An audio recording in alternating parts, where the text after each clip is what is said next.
So, Lone Rider here, and this is a 1995 Kona Explosif that's been rebuilt from a frame only I got a few years ago. This is a great example of what I like to call a transitional mountain bike. Most of us would call this old school, especially compared to modern stuff, but the truth is, it's not truly vintage, right? When you really think of old school mountain bikes, you're usually thinking of something from the 1980s or early 1990s. And the truth is that those bikes were very different, both in terms of technology, in terms of setup, in terms of what people were expecting to be able to do with them.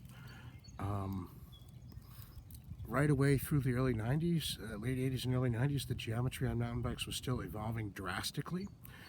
And bikes that you would truly consider, vintage or old school are very different from bikes from this era. So what we have here is actually a fairly modern bike, generally speaking. It has an aggressively sloping top tube, providing a lot of standover clearance. It has a 1 1/8 inch steerer, so it's capable of taking a modern fork. A lot of bottom bracket clearance as well, and clearance for very wide tires. So, you're dealing with a, it's sort of anachronistic in one way, and that it's a steel frame. It does still incorporate some down tube cable routing, which, a lot of other companies abandoned real early. I honestly don't know why they didn't have more of the cables routed on top, as tends to be the modern thing. Routing the cables on top eliminates the possibility of them being fouled by dirt or mud that gets on the down tube. And it was something that a lot of people went to fairly quickly. Why this one doesn't have that, I'm not entirely sure. But there are a lot of features on this that are very, like I said, a little bit ahead of its time. Also, although it's steel, this will surprise some younger people who aren't used to good quality steel bikes and they associate it only with clunkers, but this is lighter than a lot of modern frames, even a lot of modern aluminum frames. So, steel is not necessarily heavy. Now, this came at the time with what was advertised as one of the lightest headsets on the market. I had to remove it because it wasn't compatible with the fork that I put on there. This is one of those RockShox forks, magnesium air forks. Very light, not much travel, but pretty cool.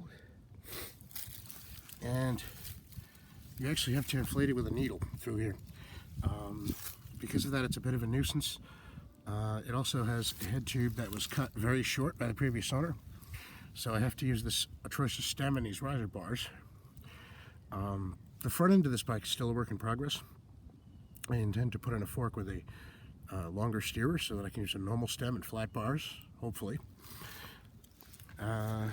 Also, I'll probably have to go from these really cool skeletonized cantilevers to V-brakes at that point. V-brakes on the back might be a little difficult because it doesn't have a traditional mount. It's got this bolt-on mount.